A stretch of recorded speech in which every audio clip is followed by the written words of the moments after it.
अम्मा बाद अस्तगफिरुल्लाह ली व लकुम।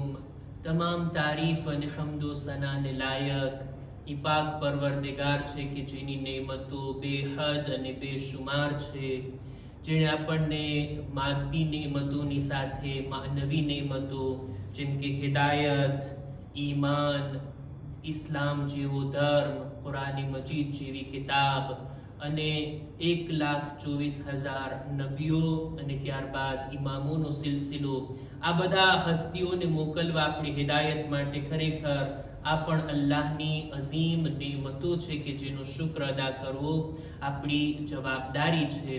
દુરૂદ વ સલામ થાય મુહમ્મદ અને આલે મુહમ્મદ ઉપર.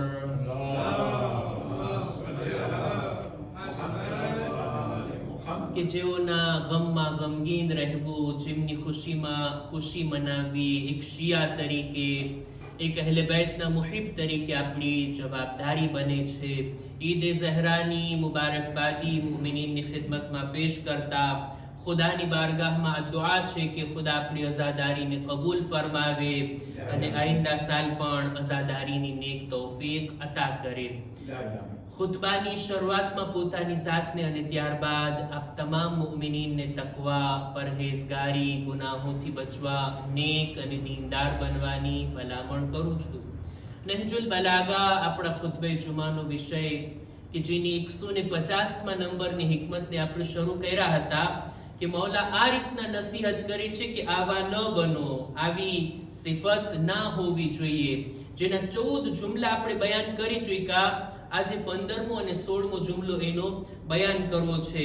28 અવગુણ, 28 બુરાઈઓને, બુરી સિફતોને ઇમામ આ નસીહતમાં બયાન કરે છે કે જે ઇન્સાનની અંદર ના હોવી જોઈએ.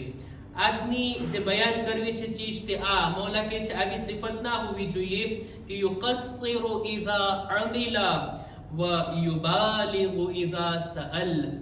જ્યારે અમલના મેદાનમાં આવે, જ્યારે કામ કરવું હોય ત્યારે એમાં કોતાહી કરે, ઓછો અમલ કરે, એની અંદર આળસ કરે, પણ જ્યારે માંગવું હોય, જ્યારે અજર જોઈએ છે, બદલો જોઈએ છે, ત્યારે વધારે તલબ કરતો હોય.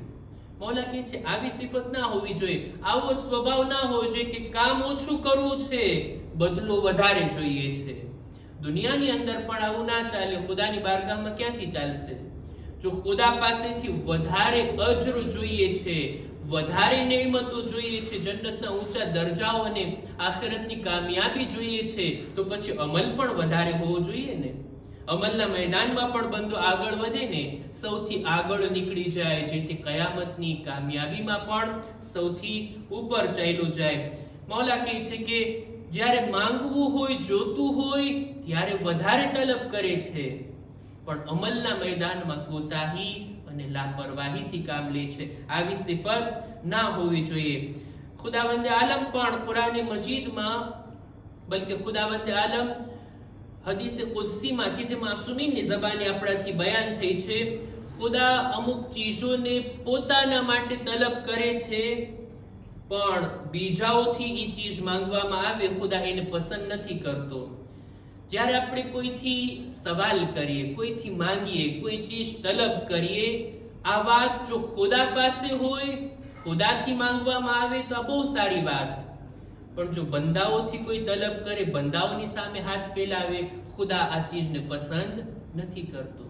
માંગવાની વાત આવીને, તલબની વાત આવીને, ઇન્સાનનો સ્વભાવ ઈ છે, વધારે જોઈએ છે, માલ વધારે જોઈએ છે, દુનિયાની નેમતો વધારે જોઈએ છે, દુનિયાની કામયાબી વધારે જોઈએ છે, દુનિયાની સારી સારી ચીજો વધારે જોઈએ છે, આખિરતમાં પણ બધું વધારે વધારે જોઈએ છે.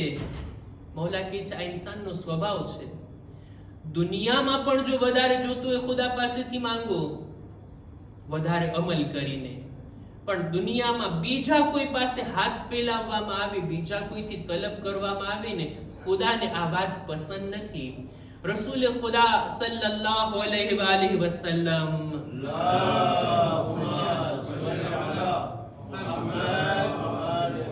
એમની ખિદમતમાં અમુક સહાબીઓ આવે છે અંસારમાંથી, આવીને રસૂલની ખિદમતમાં અર્ઝ કરે છે, યા રસૂલલ્લાહ, એક બહુ મોટી ચીજ તમારી પાસેથી અમે ચાહીએ છીએ.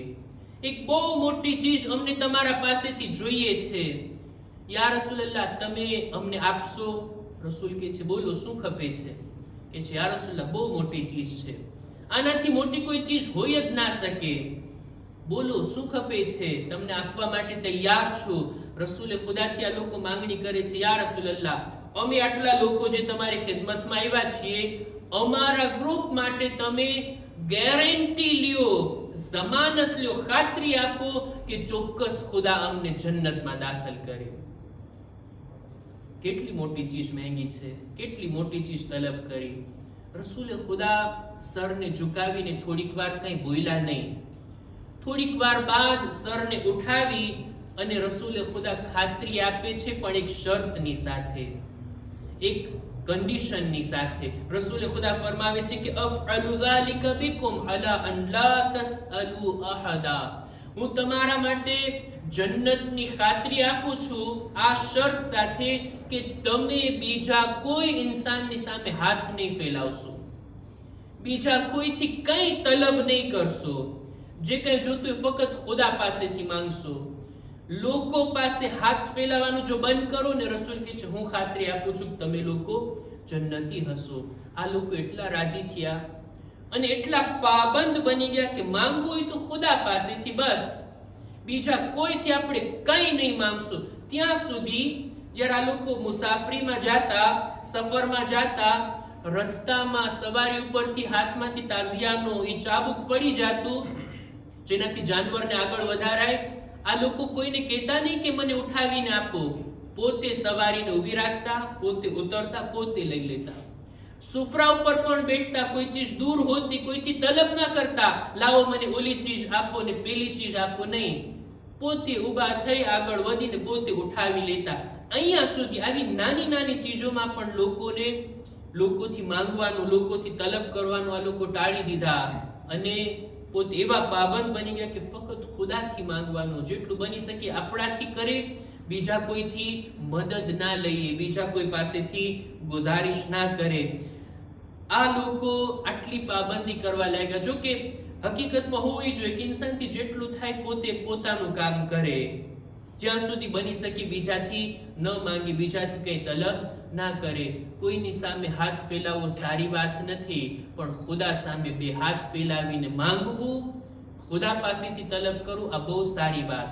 અને ઇમામ કહે છે આવા પણ ના બનો કે વધારે ખપે છે, વધારે માંગે છે, પણ અમલ કરવામાં કોતાહી હોય, અમલ કરવામાં પાછળ રહી જાય. ના, આવું ના હોવું જોઈએ.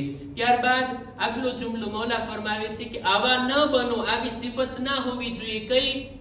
16મા નંબરનો જુમલો મૌલા કહે છે કે ઇન અરવત લહુ શહવતુન અસ્લફલ મઅસિયા વ સવફત તૌબા, જ્યારે પણ ગુનાહ કરવાનો મોકો એની સામે આવે. જો ઘણા લોકો સમાજમાં ગુનાહ નથી કરતા, મતલબ એમ નથી કે એનું મન નથી થાતું, એને મોકો નથી મળ્યો, પણ જો કોઈને મોકો મળે ગુનાહ કરવાનો, એવો અવસર આવી જાય, એવો ઓકાઝિયો આવી જાય કે જ્યારે ગુનાહનો માહોલ તૈયાર, કોઈને ખબર નહીં પડે, એક કદમ આગળ વધારીને ગુનાહમાં પરબારો પડી જાય, આવા મોકા ઉપર અમુક લોકો એવા હોય કે તરત આગળ વધી જાય ને ગુનાહ કરી લે અને પછી એમ વિચારે કે બાદમાં તૌબા કરી નાખશું. મૌલા કહે છે આવા ના બનો, આવી હાલત ના હોવી જોઈએ.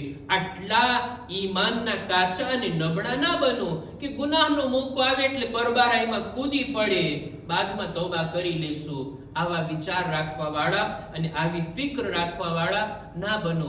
વઇન અરદહુ મિહનતુન ઇન ફરજ અનિલ મિલ્લતા વઇન અરદહુ મિહનતુન ઇન ફરજ અન શરાઇતિલ મિલ્લા.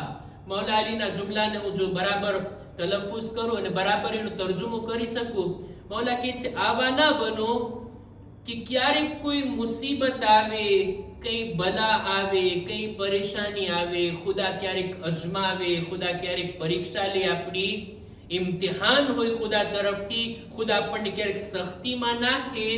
અમુક લોકો એવા હોય કે જેવી બીમારી આવે, મુસીબત આવે, કઈ તકલીફ અને વ્યાધિ આવે, તરત જ ખુદાથી નઉઝુબિલ્લા નારાજ થઈ જાય, ખુદાના દીનથી મોઢું ફેરવી લે. ખુદાએ હું તો આટલી નમાઝ પડું છું, આટલી દુઆઓ પડું છું, આટલી મજલિસોમાં જાઉં છું, મારા ઉપર કેમ આવી બીમારી આવી? હવે હું નમાઝ નહીં પડું, હવે હું ધર્મ નહીં કરું, હવે હું દીનના કામોને અંજામ નહીં આપું. મૌલા કહે છે આવા ના બનો. મુમિનનું ઈમાન મજબૂત હોવું જોઈએ. એના ઉપર મુસીબત આવે કે આસાની હોય, દરેક સુરતમાં એની ઇબાદતમાં કઈ ખલલ ના પડે, દીનના અહેકામ પર ચાલવામાં કોઈ જાતની અડચણ ના આવે. મૌલા કહે છે આવા ના બનો કે જ્યારે ગુનાહનો મોકો હોય પરબારા એમાં દાખલ થઈ જાય અને બાદમાં તૌબા કરી લઈશું એવા વિચારમાં હોય, અને બીજી બાજુ જ્યારે કોઈ આફત બલા પરેશાની આવે તો ખુદાથી નાઉઝુબિલ્લાહ નારાજ થઈ જાય, ખુદાના દીનથી મોઢું ફેરવી લે, અથવા તો કુફરના શબ્દો જબાન પર લાવવા લાગે. ખુદાયા શા માટે મારા ઉપર મુસીબત આવી? શા માટે મારાથી તું ઇમ્તિહાન લે છે? હું તો તારો નેક બંદો છું, મેં તો તારા દીનના આટલા કામો કર્યા છે. ના, આપણે જો ઇબાદત કરીએ છીએ ને, ખુદા પર કોઈ ઉપકાર નથી કરતા. ખુદાને આપણી ઇબાદતોની જરૂર નથી. ખુદ આપણી જાત ઉપર આપણે ઉપકાર કરીએ છીએ, આપણા જાત ઉપર રહેમ કરીએ છીએ કે આપણે પોતાની હયાતમાં પોતાના વજૂદને જહન્નમની આગથી બચાવીએ છીએ, આ વાજિબાતને અંજામ આપીને અને ગુનાહોથી બચીને. મૌલા કહે છે આવી બુરી સિફતો અને બુરી આદતો ઇન્સાનમાં ન હોવી જોઈએ. ઇન્શાઅલ્લાહ આપણે પોતાની જાતની પરીક્ષા લેશું અને આવી બુરી સિફતોને એક બે રજૂ કરું છું દર ખુતબાના, કે જેથી આપણને એક અઠવાડિયાનો સમય રહે કે આપણે જોઈએ આવી સિફતો આપણામાં તો નથી ને, જો હોય તો એને આપણા વજૂદમાંથી આપણા નફ્સથી એને પાક કરીએ. ખુદા ઇન્શાઅલ્લાહ આપણને મૌલા અલીના સાચા અને ખરા શિયા બનવાની નેક તૌફીક અતા ફરમાવે. અહેકામ અને મસાઇલની અંદર આપણે સજદે સહુની ચર્ચા કરી રહ્યા હતા કે નમાઝમાં ક્યારેક અમુક એવી ભૂલો થાય કે જેના હિસાબે આપણને સજદે સહુ કરવું પડે. સજદે સહુનો તરીકો આ છે કે નમાઝ પૂરી થાય એ જ પોઝિશનમાં આપણે બેઠા રહીએ, દિલમાં નિયત કરીએ કે આ ભૂલના કારણે સજદે સહુ કરું છું, અને ત્યારબાદ પરબારા સીધા સજદામાં જાય. સજદામાં કઈ પડવાનું છે? હા, વાજિબ નથી પણ બહેતર છે આ રીતના પડે. બિસ્મિલ્લાહિ વ બિલ્લાહિ અસ્સલામુ અલૈકા અય્યુહન નબીયુ વ રહમતુલ્લાહિ વ બરકાતુહુ. બેઠા થાય, ફરી પાછા સજદામાં જાય, ફરી પાછા આ જ zikરને પડે, બેઠા થાય, તશહુદ અને સલામ, થઈ ગયું આપણું સજદે સહવ. અમુક ભૂલો છે કે એના માટે આપણે સજદે સહવ કરવું પડે. એમાંથી એક એરર, એક ભૂલ આ છે કે નમાઝમાં ક્યાંક ઊભું રહેવાનું છે તે ઇન્સાન બેઠો રહે, અથવા બેઠવાનું છે તે ઇન્સાન ઊભો થઈ જાય. આવી ભૂલ પડે ને ત્યારે આપણે સજદે સહવ કરવું પડે. દાખલા તરીકે આપણે એક રકાત પૂરી થઈ પછી આપણે ઊભા થવાનું છે ને, ઊભા થઈને આપણે અલહમદનો સૂરો, કુલ વલ્લાહનો સૂરો, કુનૂત રૂકુ આ બધું કરવાનું છે. કોઈ માણસ એક રકાત પડીને બેઠો રહે અને બેઠા બેઠા જ અલહમદનો સૂરો ચાલુ કરી નાખે તો, કુલ વલ્લાહનો સૂરો ચાલુ કરી નાખે તો, અહીંયા ઊભું થવાનું છે ને આપણે બેસી ગયા, તરત જ્યારે યાદ આવે પોતે ઊભા થઈ જાય અને આ પોતાની ભૂલને સુધારે. આ ભૂલ થઈ છે એટલે સજદે સહવ કરી લે. ક્યારેક એવું બને કે બેસવાનું છે આપણે અને માણસ ભૂલમાં ઊભો થઈ જાય. બે રકાત આપણે નમાઝ પડ્યા, બીજી રકાતના બીજા સજદા બાદ આપણે બેઠા થઈએ, પછી આપણે બેઠું રહેવાનું છે ને તશહુદ પડવાનું છે. કોઈ એમને ઊભો થઈ જાય એમ સમજીને કે આ પહેલી રકાત છે અથવા ત્રીજી રકાત છે, ઊભો થઈ જાય, યાદ આવે કે મારે તો તશહુદ પડવાનું હતું, પરબારો બેસી જાય, પોતાની ભૂલને સુધારી તશહુદ પડીને નમાઝને કન્ટિન્યુ કરે, પણ આ ભૂલ તો થઈ ને, આ એરર તો થયો ને આપણાથી, એની ભરપાઈ માટે સજદે સહવ કરવાનું છે. ઊભા રહેવાનું છે ત્યાં બેસાઈ ગયું હોય, બેઠવાનું છે ત્યાં ઊભું થવાઈ ગયું હોય, આ ભૂલના સુધારા માટે, એની ભરપાઈ માટે આપણે સજદે સહવ કરવું જરૂરી બને છે.